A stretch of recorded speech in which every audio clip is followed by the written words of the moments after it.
The letters looked authentic and threatening. Unless borrowers repaid the debts they owed, they faced legal action, and some had to pay extra administration fees for the lawyers' work. But the letters were fake. The legal firms did not exist, and the payday loan company Wonga has now agreed to pay out £2.6 million in compensation to the letters' 45,000 recipients. We're joined now by our economics editor, Paul Mason. Paul. Well, John, between 2008 and 2010, Wonga was basically pressuring people to repay debts using letters from a law firm called Cheney, D'Amato and Shannon. But that firm didn't exist. They'd actually made its name up in the office. At the time, the person in charge was a man called Errol Damelin. Now, he was at the time being lauded as an entrepreneur of the year, a kind of big cheese of the upcoming finance system. He left the company earlier this year. The Financial Conduct Authority today said there won't be a criminal case against the company, but the Labour MP, Stella Creasy, who's been campaigning on these issues regularly, is calling for that to be reversed, and here's why. The law, the 1970 Administration of Justice Act, clearly states it's an offence to harass people for repayment using documents that look official, but they're not. Now, there are political ramifications here. This is a company that networks quite strongly in the Conservative Party conference. And there is the question of Adrian Beecroft. Adrian Beecroft is a major investor in Wonga. This is a picture of him. He is also a major donor to the Conservative Party and a government advisor. His spokesman has let us know just now that he was not told about any of this until extremely recently. So between 2011, when the investigation is going on, and just now, he knew nothing about it.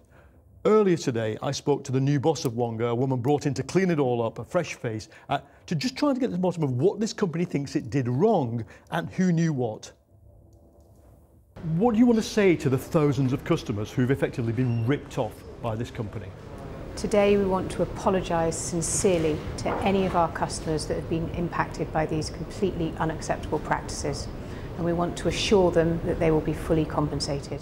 When you called the practices unacceptable, let's be clear what they were. You were representing yourselves as another company that didn't exist. Do you accept that?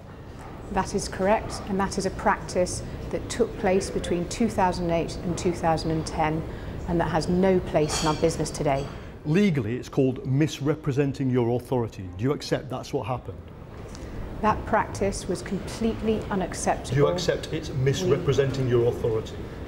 That practice is completely unacceptable, and we apologise sincerely to any customers. We know it's an unacceptable practice, but what I'm trying to get to is, under which law or rule is it unacceptable? Do you know? It is a completely unacceptable practice. We have been working with the regulators since January of 2011 to resolve this issue. Let me tell you. And we apologise. Let me tell you customers. under which law. It's the 1970 law. Misrepresenting your authority is a criminal offence. Do you accept that what you did, what your company did, was criminal? We accept that it was completely unacceptable, and we apologise to our customers. You don't accept it as a criminal offence? We have worked very closely with the regulators since January of 2011, and we have no reason to believe there are going to be criminal proceedings. Did Errol Damelin know about or order this practice?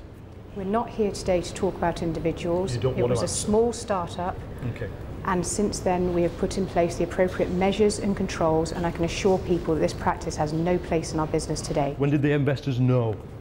Obviously, we have discussed this issue with the senior management and the board. It was reported in January of 2011, and we've been working very cooperatively. So they should have known, investors should have known in January 2011? Once the practice was ceased. Of course, yeah. Now, Mr. Adrian Beecroft is a major shareholder of this company via Dawn Capital.